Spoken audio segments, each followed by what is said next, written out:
Hello and welcome to week 3 MyStatsLab homework problem number 1 example. In this example, as the new manager of a small convenience store, you want to understand the shopping patterns of your customers. You randomly sample 20 purchases from yesterday's records, and we have the total of these purchases listed here. Part A of our problem asks us to make a histogram of the data using a bar width of $20. So we need to get our data into a frequency distribution. We're going to do this by using a pivot table. Excel will help us do that. So we'll go to Insert, Pivot Table. We're going to highlight our data, including the label. Let's ask it to be in a new worksheet and click OK.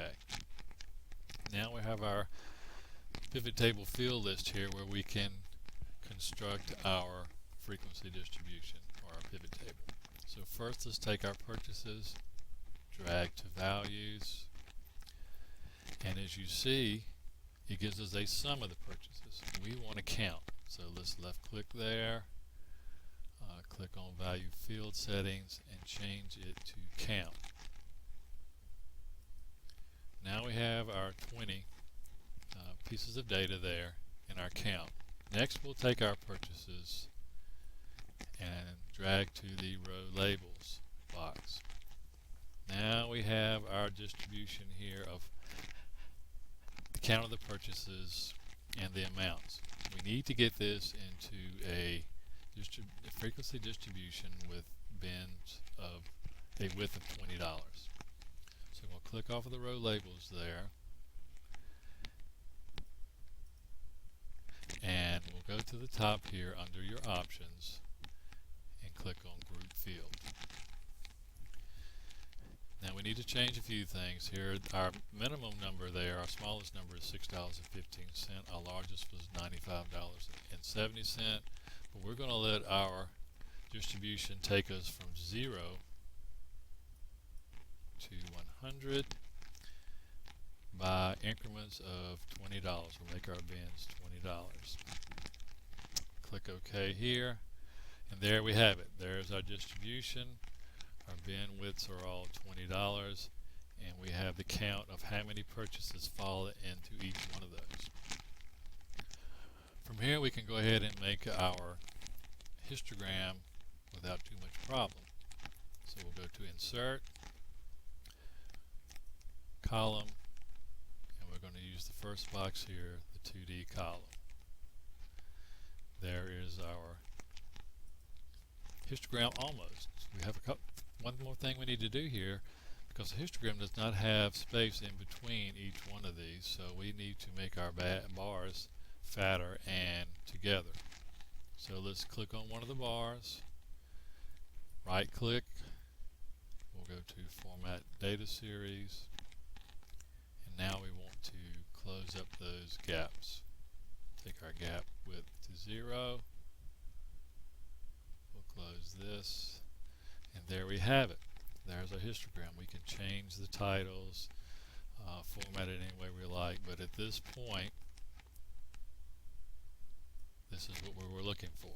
So there is a histogram, widths of $20 each, and the count along the side of how many fall into that. So that concludes part A. Let's go back to our first sheet.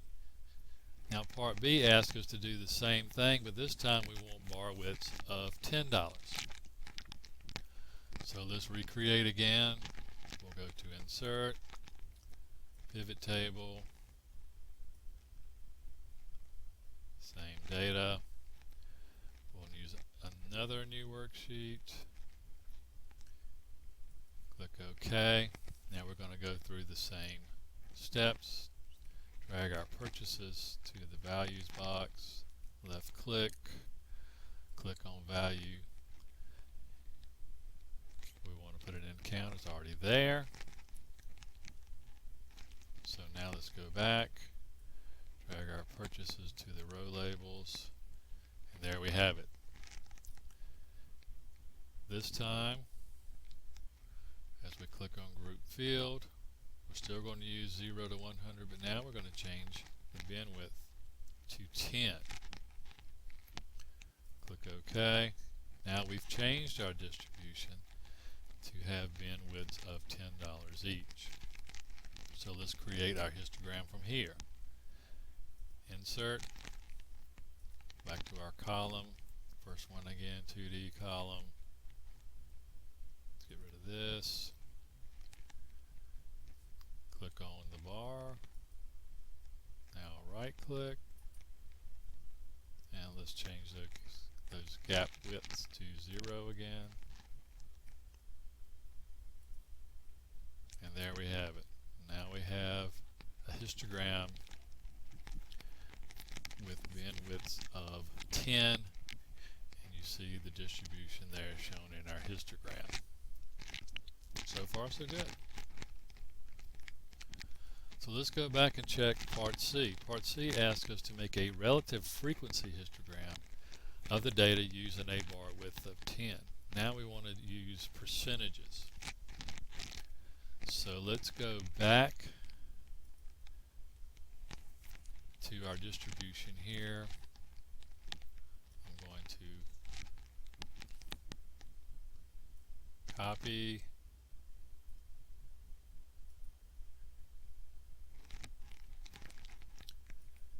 and paste on a new sheet because I want to use this data again. Now we need to get these into the frequency as far as percentages are concerned. So I'm going to do a little work here. Let's copy and paste the inside.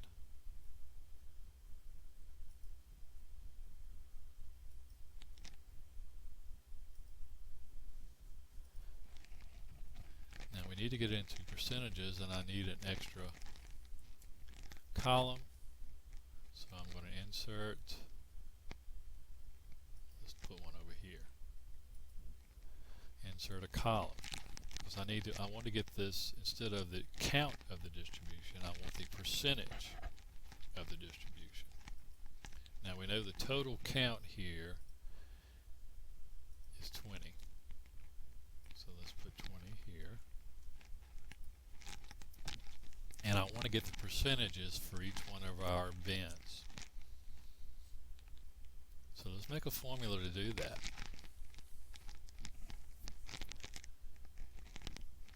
So we'll say equals 1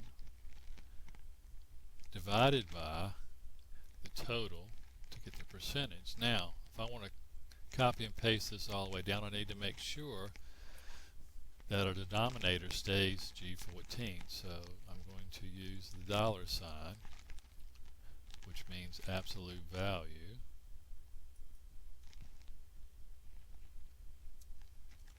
Now, when I copy and paste, the G14 will be the denominator all the way down. So let's copy, paste, and now we have the percentages.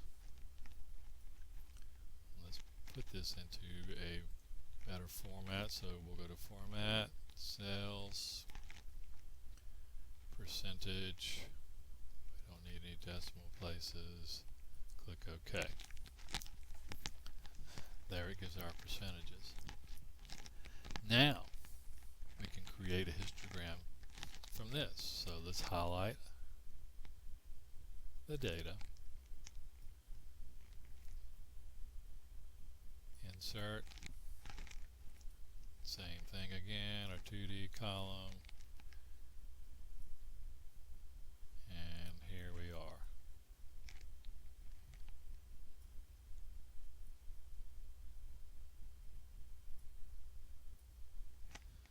We can do the same thing we did before. Click on a bar, then right click,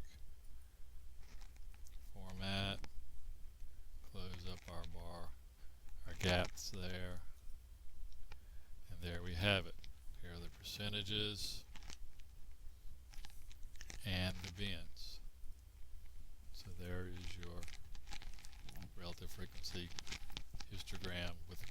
images for each bin.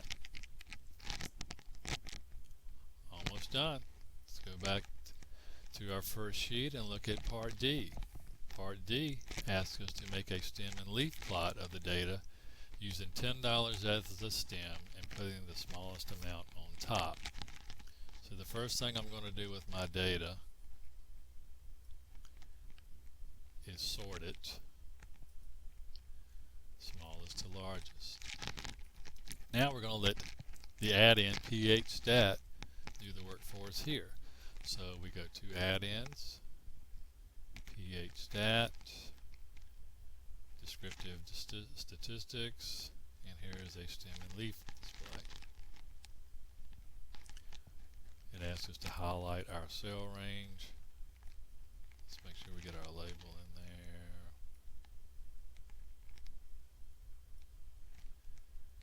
And we're going to set our stem unit as $10. Click OK. And that's it. There you have it. There is our stem and leaf display. Exactly like we want it. That quick and that easy. Okay, well that's it. That is our Week 3 MyStatsLab Problem 1 example. I think this will help you when you're working Problem 1 in your homework for Week 3 in MyStatsLab. And that's it. We'll see you next time.